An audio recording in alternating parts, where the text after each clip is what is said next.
Sekelumit cerita tentang peristiwa kereta maut Bondowoso. Dikutip dari buku berjudul Terminologi Sejarah tahun 1945 sampai tahun 1950 dan tahun 1950 sampai tahun 1959 yang disusun tim penulis Abel Lapian, Susanto Zuhdi, Sumardi, P. Suryo Haryono, Salvianti, Espita Riyama, Lismiarti dan Andi Mariam yang diterbitkan Departemen Pendidikan dan Kebudayaan Republik Indonesia pada tahun 1996.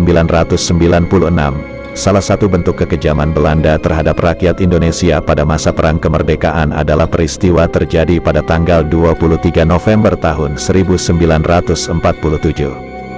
Peristiwa ini dikenal sebagai peristiwa kereta maut. Saat itu sebuah gerbong kereta api yang sedang dalam perjalanan dari Bondowoso ke Surabaya.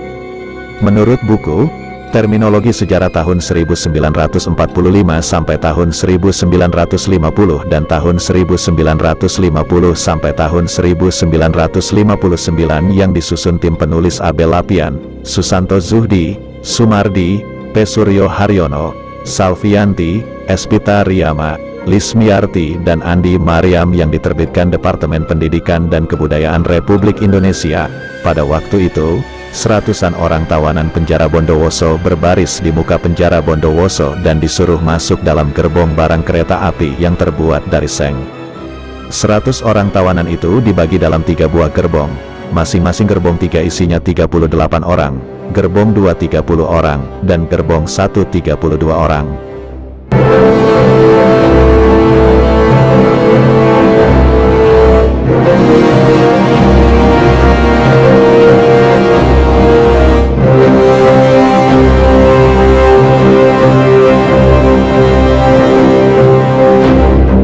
Setelah mereka masuk ke dalam gerbong-gerbong tersebut, kemudian gerbong-gerbong itu dikunci dari luar oleh anggota Kenil yang mengawal mereka.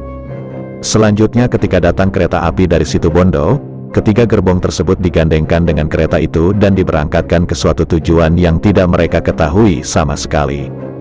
Kereta api diberangkatkan pukul 7.00 pagi. Selama perjalanan gerbong-gerbong yang berisi tawanan tersebut tidak diberi udara sama sekali. Akibatnya baru 20 menit perjalanan sudah mulai ada yang pingsan, teriakan minta tolong untuk dibukakan pintu dan teriakan minta minum, yang berasal dari dalam gerbong tidak dihiraukan, tetapi mereka malah menerima ejekan dan caci maki dari para pengawal tersebut. Gerbong-gerbong itu dibuka ketika kereta api berhenti di stasiun Wonokromo di Surabaya yang memang tujuan akhir perjalanan.